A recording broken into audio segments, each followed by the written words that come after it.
The papyrus, put it on my table every month. I don't wanna miss it. Don't even try to hide it. No, I don't wanna lose it. And you see how it is, it's so inviting.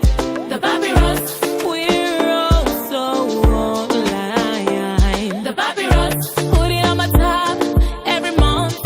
I don't wanna miss it. Hello and welcome to the Papyrus TV.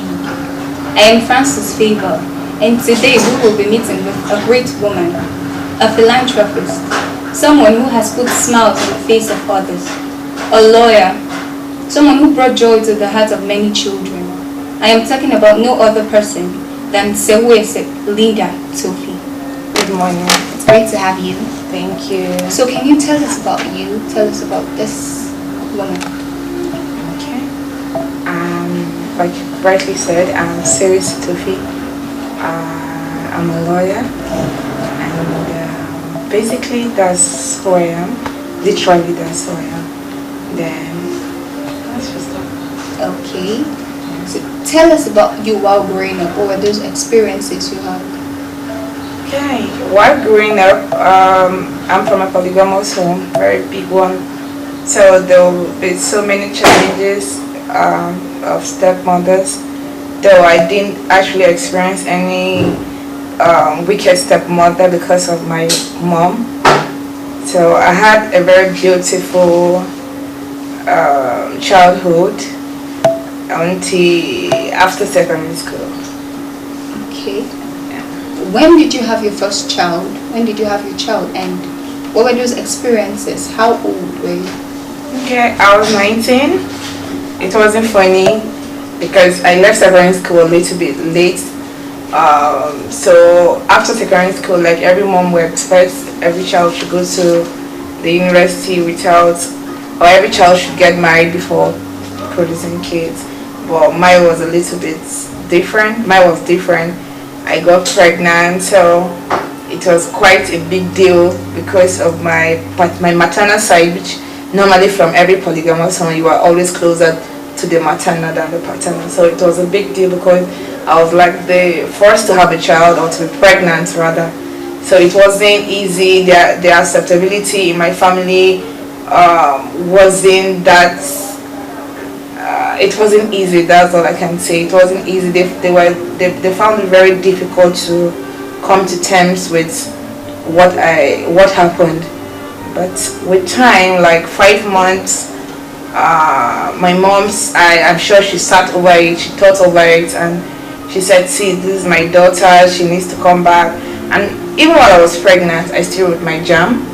So when she heard from my other sister that I wrote JAM, she was like, if she can be pregnant and still go the pregnancy to a halt to write JAM, then that means she wants to go to school. So I came back to my mom's house and reconciled. Like mothers, they will always find out soft spots to forgive. Okay. As a youth corper, we know you don't have much. Yeah. You didn't have so much at that time, but you still took it to heart to take those children that were out of school, put them back in school, and give them all the necessary equipment. How did you do that? And what inspired the move? I think naturally I love girl children. I love them so much, and because of the environment I grew up, it was really a big deal for a child not being in school. So when you meet a child of 6 years who has never been to school before, I don't think finances should be the reason. But these particular kids are orphans. Some as a result of the Boko Haram crisis in their various states. So I'm sure someone relocated them to this place, but they couldn't sponsor them. So fortunately, I didn't go there to enroll them into school. I went there on my own to find out about something in the community. So I saw this little girl sitting, looking at me, and she was actually staring like for so long. Even when I turned and she keeps looking at me. So I just asked her why she was not in school, and she couldn't even understand me. So I have to get someone who would do the interpretation for me, so that I could know exactly why she was not in school and her colleagues or her mates were in school. So she told me. So I went ahead to ask, are there other kids in this community, like girls anyway, whom are not in school and are above 5 years? They said yes, many. So we could actually get 10. So I went to, there's a primary school beside the community. I spoke to the headmistress and I spoke to the community chief. I organized a meeting with their guardians or whoever they were under their care. So they accepted, and I asked them if they could buy sandals, but they didn't even have money to buy sandals. So basically I have to provide for everything. Sandals, I customized school bags.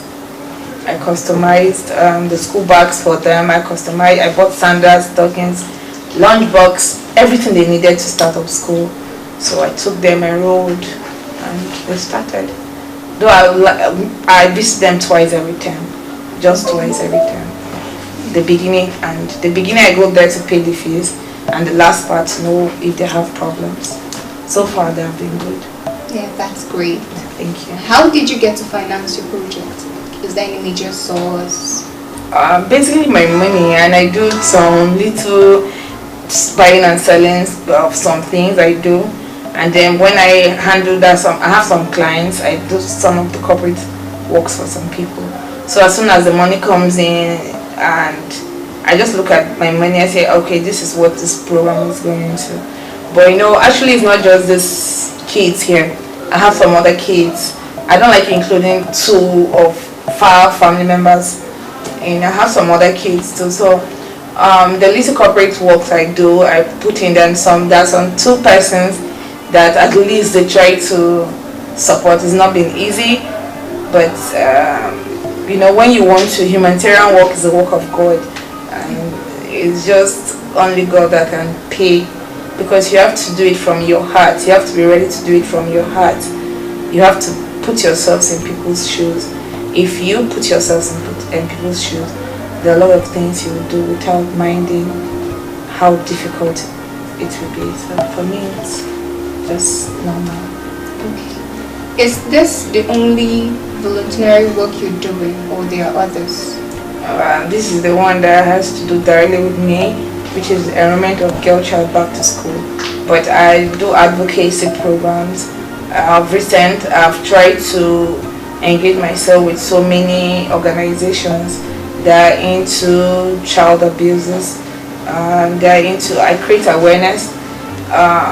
Okay, yesterday I was inaugurated as one of the International Human Rights Commission. Yeah, so thank you very much, which is part of this job, and I'm on gender. So that's just, for me, it's anything women, anything girls interests me a lot, because our society, in as much as there are bills, there are laws, they keep claiming these laws are for women, but deep down into men's heart in our society, they still don't want the women to really be better than what they should be, or what they wish they should be. So you can imagine a child not going to school, you can imagine yourself not going to school, you'll be here. You understand? So that's why we say fine girl, dog brain. So, but no matter how it is, when you go to school, you have something to say, you have something to offer you. There is this experience, there is this thing about going to school, no matter how it is, no matter how, I don't know how I'm going to say it, but let them just go to school. Then they can add up other entrepreneurial skills as time comes on. Okay. You said you focus on girl child. Is there any special thing behind that? Okay, I've not really spoken about being abused, but you see, when I grew up, because I told you I'm from a polygamous home, and at times I'll come to my grandma's house. You see, people were allowed to come as many as possible. So you see some people attempting to touch you, but you can't say it. You can't say, because my mom was very busy. She used to be a very busy person, and the little time she'll have with us is not for you to start telling her things that may start, so you just hide it. So for me, it's just about the girl child. I like to do things that will promote the women. I like to do things that will promote children to make us better people for tomorrow. So it all started from my childhood about children, especially the girl child. When someone tries to abuse you or someone abuse you, as you grow up, you understand that the occurrences don't need to happen again, or the actions you can just try to prevent it. You can try to stop in the little lives that you can. So for me, I drew my motivation from. Okay. Yeah. But the male also get abused. Is it that it's not really something to pay attention to? Yeah, sure. The male children are being abused every day. Everybody's abused, okay. But when a female child is abused, the female child may get pregnant, or especially those that have reached poverty level. But the male children don't get pregnant. And you know, pregnancy turns up to be a life-changing situation for even adults, even women that are adults, if they are not ready for this. And when it comes, you see there are a lot of challenges. If a 14-year-old child can be pregnant, but a 14-year-old boy can't be pregnant. I'm not saying that they don't need attention. They need attention too, but you know, we can't be everywhere. You know, there are people who do the male child advocacy, and this person who wants to do the women advocacy. So, and the society is very tough. You know, when a woman is even raped and she's pregnant, people want to just ask questions. Why didn't she shout? Why did she scream? You know, people want to just say something to ridicule that woman. But let's take for instance, maybe a woman is molesting a 14-year-old.